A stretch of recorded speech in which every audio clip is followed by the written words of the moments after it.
Howdy partners, it is time for my review of The Searchers. Alan LeMay's 1954 novel has been so thoroughly overshadowed by the movie it inspired that the paratext to this edition devotes more words to the biography of Harry Carey Jr. than it does the author.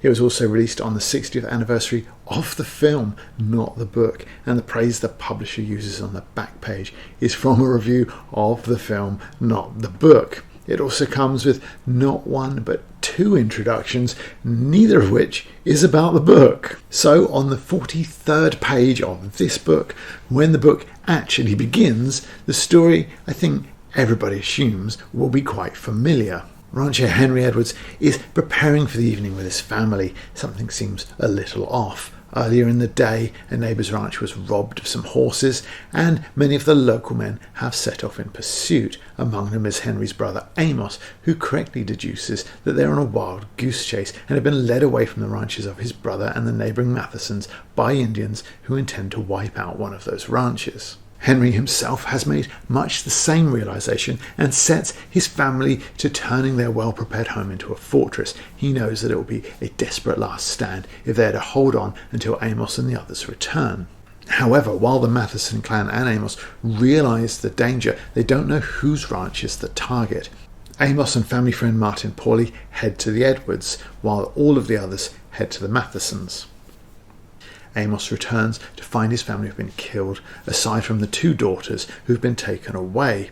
Amos is already established as a man from the no-nonsense, don't mess with me mould, and he determines to get them back no matter what the cost. Pawley, whose own family were killed by Indians and he was raised by the Edwards, determines to carry on. They leave their ranch, which is bequeathed to Lucy, the eldest girl, in the care of the Mathesons, knowing that the search will be long and expensive, and they head out. Initially they're accompanied by other men, but after they're ambushed by Comanches, the party dwindles down to Amos, Pawley, and Brad Matheson, who was Lucy Edwards' suitor. But after they discover Lucy's body, Brad is enraged and attacks the Comanches on his own and is killed. But the search for Debbie goes on and eventually goes on over many years, with the two men hunting, then returning home for extra stock before heading out again. They believe that Debbie is in the custody of a Comanche war chief called Scar, and the search for him is hampered by the Comanche ways that their names change and they move about across long distances. However, after a particularly tough time when the Texas Rangers and other soldiers take a less charitable view of the Native Americans than previously, they locate him and Debbie. Scar, though, also knows who they are, but surprisingly perhaps allows them to leave. Amos and Pawley know they're about to be ambushed again when Debbie arrives at their camp and tells them to go home, but her visit is the prelude to another attack, and when Amos is injured, the two are forced to flee to a nearby cavalry fort. Embedded with the cavalry are Rangers, and when Debbie's story is told, the Rangers resolve to free her before the cavalry take a more heavy-handed approach and attack the Comanche camp. They believe that if there is a full-on attack, then the Indians will kill all their captives, including Debbie. However, there are a lot of Comanches, and success is not guaranteed, especially as Pawley has begun to believe that Amos actually intends to kill Debbie rather than rescue her, because he believes life among the Comanches will have left her better off dead. The Searchers is a book that takes its subject matter seriously. The Texan families, like the Edwards and the Mathesons, have held their homes when wars with Mexico and the northern states left them alone against resurgent Indian tribes, holding on just one more year, then another, and one more yet. The landscapes are rarely described in ways of greens, and life is always bleak and empty, hard and unforgiving, always with a well-judged tone of melancholy that pervades both land and the seemingly futile and endless quest. As they rode, a sad, dark thing began to force itself upon their attention. When they came to the country where the farthest west fringes of ranches had been, the ranches were no longer there. Only a ghostly chimney stood solitary upon the endless prairie, where once had been a warm and friendly place with people living in it. If you hunted around in the brush that ran wild over all, you could usually find the graves. The remembered people were still there, under the barren ground. LeMay describes too the well-meaning but naive society of friends who set up camps and provide food and money to help the Native Americans through the winter. unable to see that they're creating a sense of dependence in the Native Americans, changing their way of life almost, but at no time is there even the pretense of becoming a good Christian, for example. The native tribesmen ride into the camps on horses stolen from a few miles down the road, wintering in tents on land that they've raided in the autumn and will again in the spring. It's a cycle of stubborn futility that LeMay portrays as having precisely the opposite of the intended objective. The lands near the camp became more dangerous, not less, and bad feeling simmers among the settlers. You could assume that the first killed in a family of boys was the one who would have been great. It is what they told you, always. Note here how the unusual positioning of the word always really drums in how long this has been going on, not just the search, but the battle against the elements too.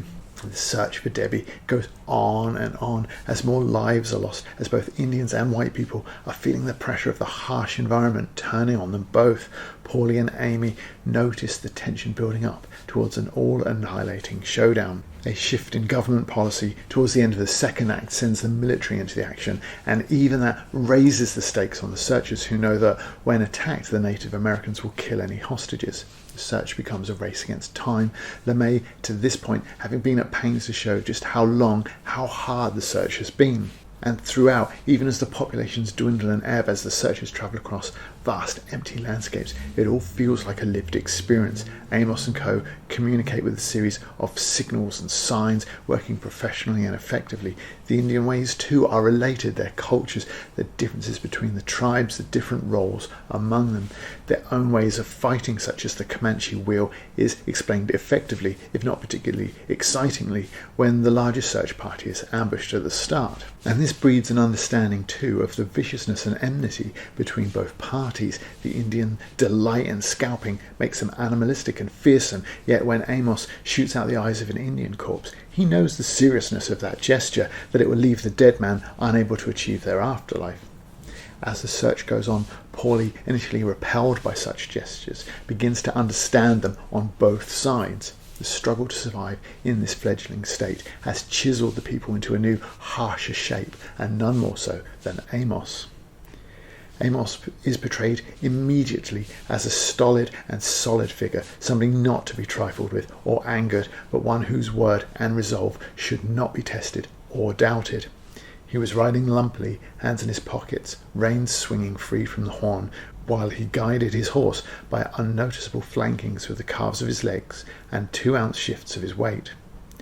For all his big size, Amos is not the blunt instrument. His way of riding shows his experience and ease, not just with the horse, but with the world and the business at hand. Despite the desperate realization that his family and the woman he secretly loves are in immediate peril, he holds the others back rather than allow them to race on and kill their horses, which would effectively make their return slower. While he too must have been anxious to return, his cold practicality marks him out as something different, even among his peers. During the burial of his family, he walks out of the service at the earliest possible moment his conscience will allow, before the service or burials are complete.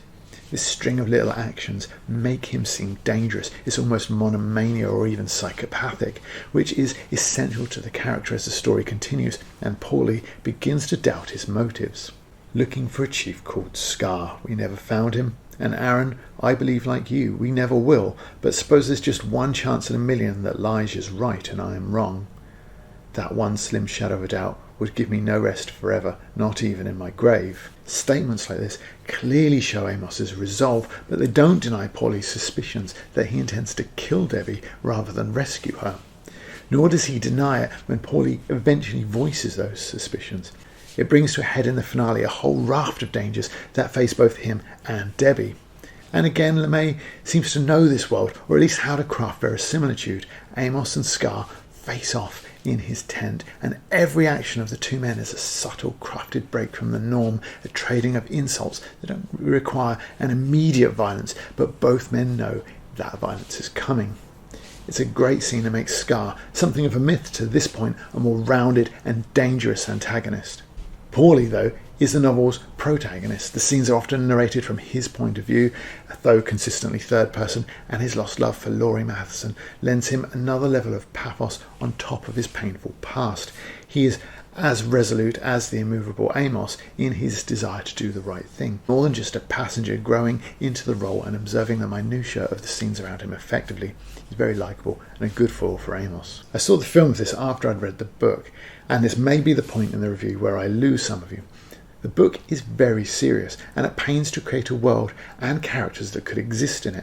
For the most part, the film captures that well enough, but the men here communicate with coded signals, whereas in the film they shout at each other and in a way that would let the Indians know exactly where they are. I didn't like the changes to the ending much, which I've deliberately not spoilt here, and the scene where they return to the Matheson ranch after finding Debbie is unbelievable in the context of the book. After looking so long, so hard, travelling so far, there's simply no way they would give up that trail once they were that close. And the Mathesons here are a source of support for the searchers, but there is always that question mark over whether they will still be there when Amos and Paulie need to return home. The film glosses over all of that to make them comedy relief. John Wayne was, of course, perfect as Amos, renamed Ethan in the film, to the extent that I couldn't imagine any other performance, even when I was reading the book and hadn't seen the film. If anything, that part of the movie is actually slightly stronger, taking a more show, not tell attitude towards his affection for his family and especially his brother's wife. By way of conclusion, I think this book is very good, a cut above most westerns. The world and the characters are well portrayed and seem very real. It builds a sense of danger to the protagonists and explains their doggedness over many years. Paulie is likeable, and it's easy to want the best for him and yet know that it is in his character to not get it. Amos is a menace physically and yet emotionally even more dangerous as his motives veer apart from Paulie's. The Indians, too, are more a part of this world, explored in a detail a lot of westerns eschew. It all adds up to a sense that the coming violence is inevitable and will be both vicious and vast. Having a gear change from a general brooding to an edge-of-the-seat excitement might have elevated the text to another level, but there isn't one. Overall, though, The Searchers is easy to recommend anyway. Thanks for watching. If you enjoyed this video, liking and subscribing is the way to get more. And if you do that, I'll see you in the next one. Bye.